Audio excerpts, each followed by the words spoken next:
She won't amount to much. That's what she told my parents. My fourth-grade teacher, Mrs. Albright.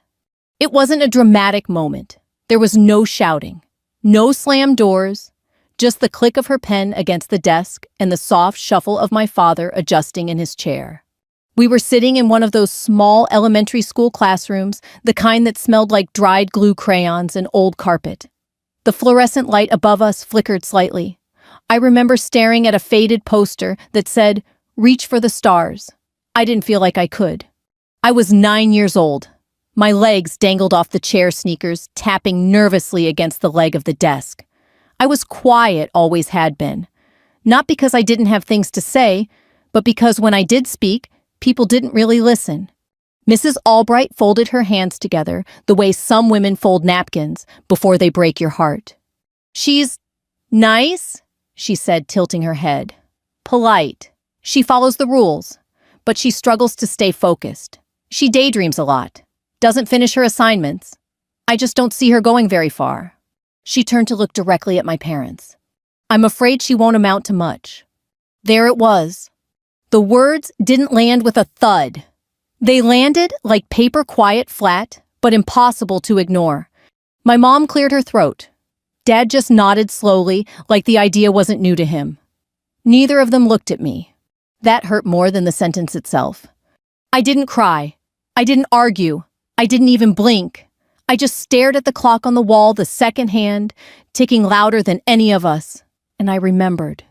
I remembered the way Mrs. Albright always smiled a little more at the loud kids. I remembered how she let other girls hand out papers, but never picked me. I remembered how she never asked what I wanted to be when I grew up. She already decided I wouldn't grow up into anything worth asking about. When we walked out of the classroom, my parents didn't speak. Not in the hallway, not in the car. At dinner, my mom made meatloaf and forgot to put ketchup on top, my favorite part. No one noticed I didn't eat it.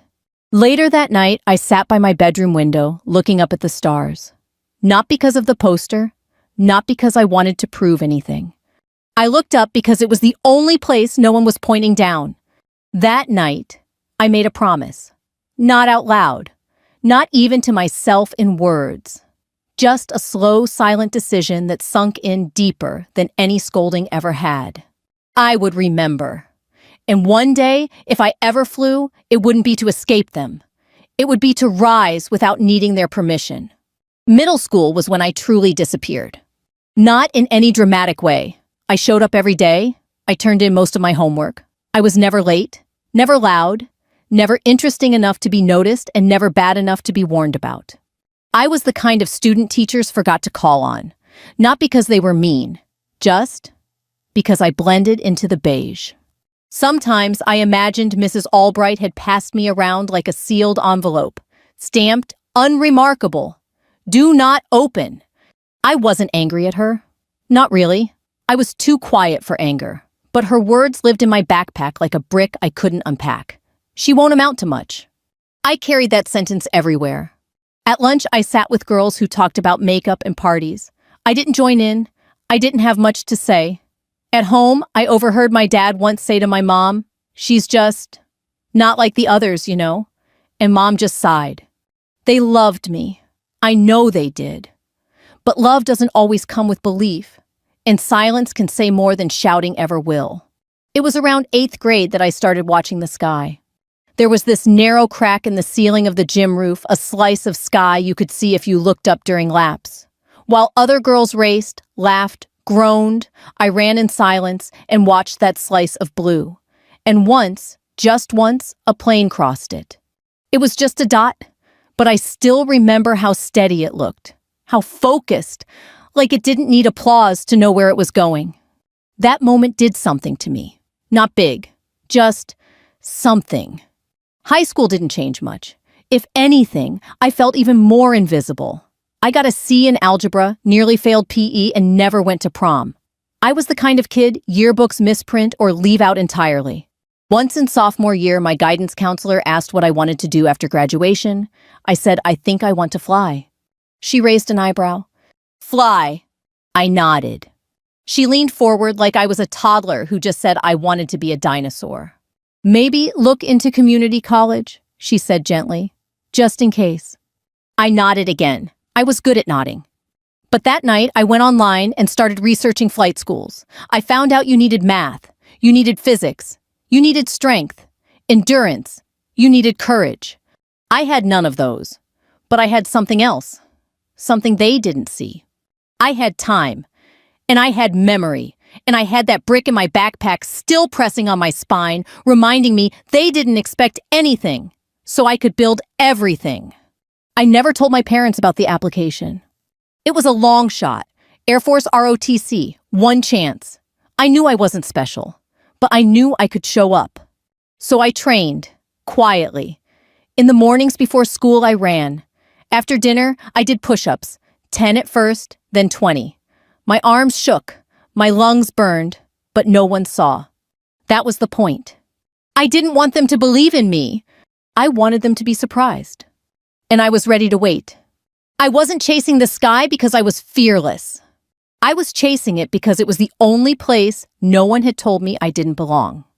I didn't tell anyone when I mailed in the application to the Air Force ROTC program. No one at school, not my parents, not even the girl who sat next to me in homeroom and let me borrow her highlighters. It wasn't secrecy out of shame. It was protection, like carrying a flame in both hands through a wind tunnel. If I said it out loud, it might go out. A few weeks later, I got the letter. Thin envelope. I already knew what it meant. I didn't get in. I sat on the edge of my bed and stared at the rejection for a long time. There were no tears, just silence. The kind of silence you build a new plan in. So I pivoted. I enrolled in a small community college nearby and found out they had a part-time aviation program. Nothing military, just prop planes, weekend flights, and an instructor named Dale who smelled like engine grease and mint gum. He didn't look like he expected much from me, but he didn't say it out loud, so I stayed. The first time I sat in the cockpit, the plastic seat squeaked under me. My fingers trembled as I reached for the yoke. Dale leaned in and grunted. Nervous. I nodded. He didn't laugh. He just buckled in and said, "Good. Means you'll pay attention." Flying a small plane isn't what I expected. It's not glamorous. It's loud, mechanical. You feel everything, every bump in the air. Every gust, every hesitation in your own hands. But for the first time in my life, I didn't feel small. I wasn't being watched, measured, graded, dismissed. It was just me, the sky, and whether I had the nerve to stay in it. I did. Even when I stalled on final approach and nearly panicked. Even when I got nauseous during a hard bank. Even when Dale snapped at me. Mid-air. You're not flying, you're managing. I stayed. A year passed, then 2. I worked part-time at a gas station to pay for my hours, saved every tip. I flew every weekend, weather permitting, and sometimes when it wasn't. On my 21st birthday, Dale handed me a folded sheet of paper. It was an endorsement. He didn't say congratulations. He just said, time to think bigger. I reapplied to the Air Force. This time, I didn't get a thin envelope. It was thick, heavy. It had my name on it, my real name. Not sweet but unfocused. Not quiet girl in the back. It said officer candidate. Basic training was harder than I imagined. The heat, the yelling, the doubt, the voices of other girls falling apart at night. The drill instructors that seemed built to break you just before breakfast. But there was something about being underestimated for so long that makes you immune to doubt. It's familiar. It's almost comforting. I didn't compete to be the best. I competed to be undeniable. At the end of basic, our TI handed back our files. Mine had a sticky note on the front, quiet. Sharp under pressure, needs polish. I smiled. Polish comes later, pressure is permanent. Flight school was a whole other war. The math came faster. The expectations doubled. The instructors didn't hold your hand, they tried to rip it off the yoke if you were flying wrong. But I'd already flown through worse storms, the ones people don't see. The quiet ones. The ones built from childhood. From being told what you aren't. From never hearing what you might be. The first time I flew solo in a military trainer, I didn't grin. I didn't cry. I just breathed. And when I landed, one of the instructors nodded, barely noticeable. It was the first nod I'd earned. Not inherited, not given out of pity. Just earned. I walked off the tarmac that evening with my helmet tucked under one arm. No crowd, no clapping, no headlines. But the sky had let me in, and that was louder than any applause. They don't tell you this. When you're dreaming of flying, the sky doesn't cheer for you. It just opens up if you're ready, and then it demands everything. After flight school, I wasn't sent to anything glamorous. No fighter jets, no fast-tracked leadership path. I got assigned to a transport wing. Big, loud aircraft full of supplies, equipment, sometimes troops, and sometimes bodies coming home. There were no medals for those missions, no viral clips, no Instagram-worthy moments. But I learned how to fly in real weather, on real time with real weight. And something in me hardened in the best way. There was a captain in my unit, Reynolds, loud, cocky, with perfect teeth and a jacket full of patches. He once looked at me in the ready room and said, "You're the quiet one, right? You handle admin." I didn't correct him. I just handed him the final flight manifest for the mission I was leading. No one clapped when I flew 16 hours straight through a sandstorm to deliver critical supplies. No one gave a speech when I helped troubleshoot an electrical failure at 3 a.m. midair. No one watched when I sat with a young soldier on his first flight home from combat, shaking pale, barely holding it together. But that was fine, because I wasn't doing any of it for the noise. I was building something mile by mile, hour by hour, that no one could see but couldn't be taken from me.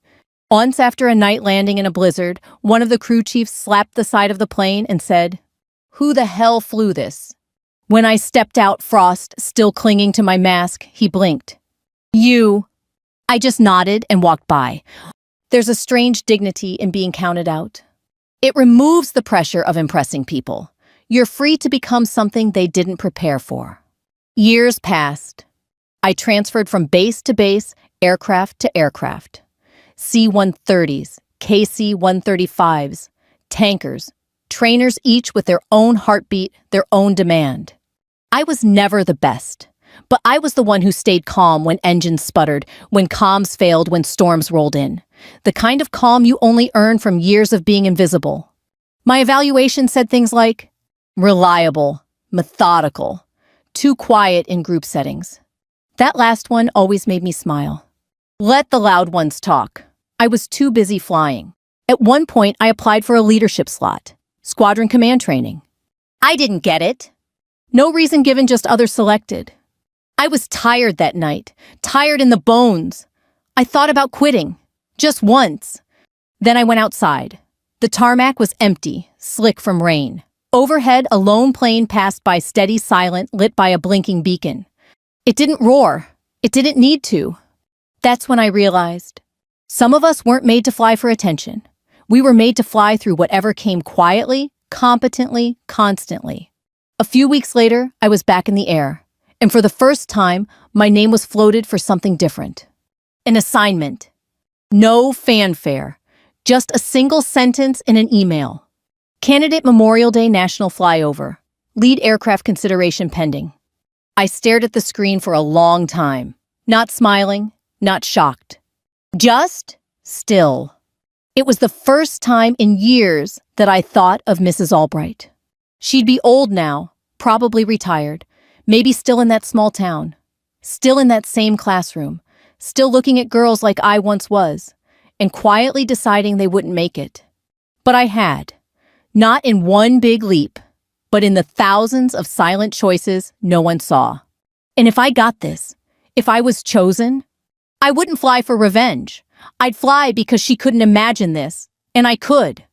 That was enough. The confirmation came in a short, sterile message. Approved. Memorial Day flyover, lead aircraft Lieutenant Colonel Sarah Lane. That was me. Just like that. No phone call, no handshake, no ceremony. Just a government-issued email and a list of flight checklists to begin reviewing immediately. But I stared at that email longer than any award or commendation I'd ever received. Not because I needed it, but because I remembered the girl who was never expected to get it. I didn't tell my parents. Not right away. They'd never really understood what I did. To them, flying planes was just something I went off and did, a career path that existed somewhere between impressive and incomprehensible. Once years ago, my mother said at Thanksgiving, "We're proud of you, honey, even though we never really understood why you chose all this military stuff." I nodded and passed the mashed potatoes. But this was different. This wasn't just a mission. It was a moment that was never meant for me. Not according to Mrs. Albright, not according to my classmates. Not even, if I'm being honest, according to the version of me who once couldn't pass gym class. But here I was. I had 30 days to prepare, 30 days to train, 30 days to quietly become something undeniable. Training wasn't glamorous. Hours of formation practice, radio drills, emergency contingencies. Everything had to be perfect, not for me, but for the memory of those we were flying to honor. The Memorial Day flyover wasn't a show. It was a salute. And I wasn't flying for applause. I was flying for the names on the walls, for the empty chairs at Sunday dinner, for the folded flags. And for one more thing, if I'm being honest, for every quiet girl who was ever told she wouldn't make it. One morning, mid-training cycle, I walked into a mess hall on base. A small TV in the corner played some local news segment from back home. A woman in a classroom was being interviewed, something about underfunded schools retiring staff. I froze. It was her, Mrs. Albright. Older now, gray streaks in her hair, same tilt of the head, same folded hands, still wearing that calm authority like she already knew how every story ended. She said something I couldn't hear. The subtitles were delayed, but I didn't need to hear it. I knew the cadence. I'd lived it. For a moment, I wanted to pick up my phone, send her the flight roster, highlight my name. But I didn't. She'd see it soon enough. I went back to prep, rechecked my gear, double-checked comms, reviewed the flyover route for the 50th time. And that's when I saw it route segment Bravo 7, a direct pass over my hometown. Over the old school, over the field I used to lie in watching the sky and wondering what was up there. Over the house where I first heard the sentence, "She won't amount to much." I stared at the map, not smiling, just breathing. This wasn't revenge, it was resonance. Every mile I flew, every knot of wind, every vibration in the yoke, it all built toward this. Not to make anyone feel sorry, not to make them clap, just to show that silence doesn't mean weakness, that invisible doesn't mean incapable. Some stories take longer to climb. The day before the flyover, I finally called my parents. "Turn on the TV tomorrow," I said. "Watch the Arlington tribute. I'll be there." My mother sounded confused. "Wait, you'll be in the audience?" "No, Mom. I'll be in the sky." That night, I stood alone on the runway, helmet in hand, checklist tucked into my sleeve, the hum of a hangar door opening behind me. No crowd, no spotlight. But I looked up. The sky didn't remember what Mrs. Albright said. It didn't care about grades or opinions or the soft weapons of doubt. It just waited. And so did I. Memorial Day morning began before the sun. The sky was still dark when I zipped my flight suit, pulled my hair into a tight, clean bun, and stared at myself in the mirror. I didn't look different, not to most people, but I knew. Every patch, every seam, every thread stitched into that suit meant something. It wasn't about the fabric. It was about who I'd had to become to earn it. On the tarmac, our aircraft stood like silhouettes in the fog engines, dormant crews moving like shadows in pre-dawn silence. There was no music, no cameras, just the sound of footsteps and breath. My helmet clicked into place. My name, Lieutenant Colonel Sarah Lane, printed cleanly along the side. There it was, not a dream, not a projection, a fact. In the pre-flight briefing room, the commander gave one final rundown. Eyes scanned weather trajectory, timing, altitude. No one was talking about emotions. This wasn't about feelings. But as I stepped out of that room and saw the American flag rise with the wind over Hangar 2, something inside me shifted. We weren't just flying over Arlington. We were flying over history, over memory, over names too young to be carved in stone. And I was leading them. The moment came fast. Engines on, headset crackling, call signs confirmed, formation established. We lifted slowly at first, then with a roar that no screen could ever fully capture. The sky opened in front of us. And we flew. At 2,000 feet, the world becomes quiet in a different way. The wind changes pitch. The horizon flattens. Time stretches. And when we hit Route Bravo 7, something in my chest tightened. Below me, green fields, small houses, a water tower that still read, "Go Falcons." Then, the school. The roof was newer now, the parking lot freshly striped. But I could still see it.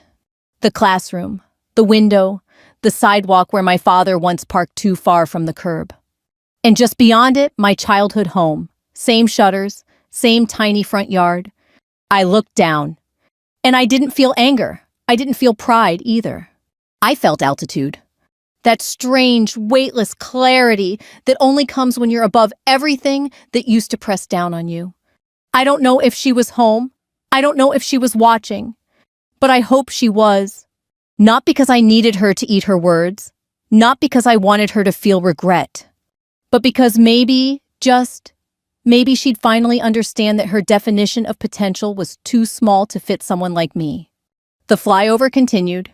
We approached Arlington. The formation shifted tighter, sharper. Radio silence. Precision timing. Breath held. Then the dip, the pass. Below us, white headstones in perfect lines, a nation's reverence carved in stone. I didn't think about Mrs. Albright anymore. I thought about the girls who'd been told they weren't built for greatness. The ones too quiet, too awkward, too invisible. The ones like me. Back on the ground, the press took photos. Dignitaries shook hands. I posed when I had to. But later, alone in the hangar, I sat on the edge of a metal case and unlaced my boots slowly. I checked my phone. No text from my parents. But a voicemail. From my mother. She was crying. She said they watched.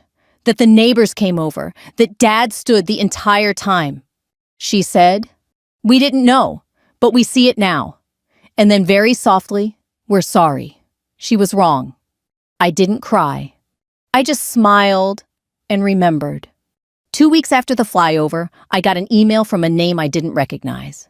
It was a student 8th grade from my old middle school. Her message was short, typed in all lowercase. I watched the flyover. My dad said a girl was flying lead. "I looked you up. I want to be like you." There was a photo attached. She'd drawn a stick figure in a flight suit with a helmet. Next to it, Colonel Lane, pilot.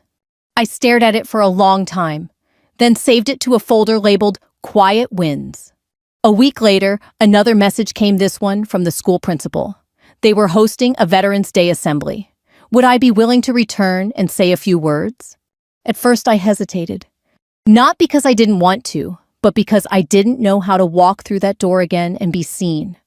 This time for who I really was. I went. Full dress uniform, polished shoes, a row of ribbons on my chest.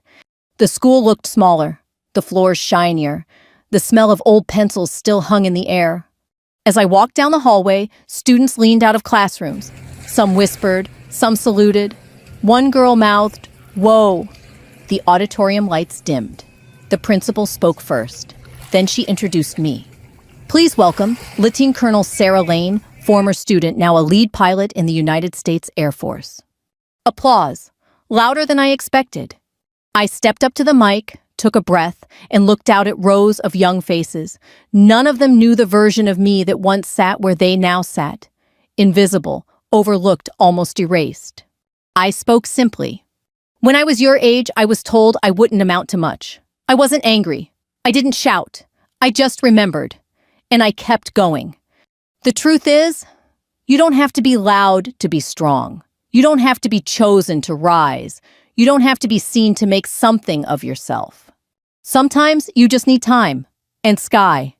After the assembly, a teacher approached me. Not Mrs. Albright, she had retired. But this one was younger, gentler. She said, "We've been using your story in our advisory class to show kids what quiet strength looks like." I nodded. No clever reply, no punchline. Just peace. When I walked back outside, I paused at the flagpole. The same one from years ago. The same gravel underfoot. Only this time, I stood taller. Not because I'd flown, but because I'd landed, whole. And I realized something. The salute I'd waited for never came from the stage.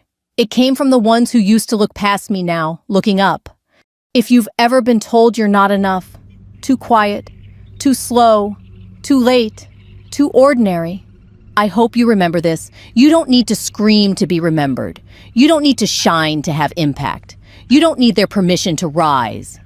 Just fly your course, even if no one sees you leave the ground. Because one day, they'll look up, and you won't be waiting for them to believe anymore.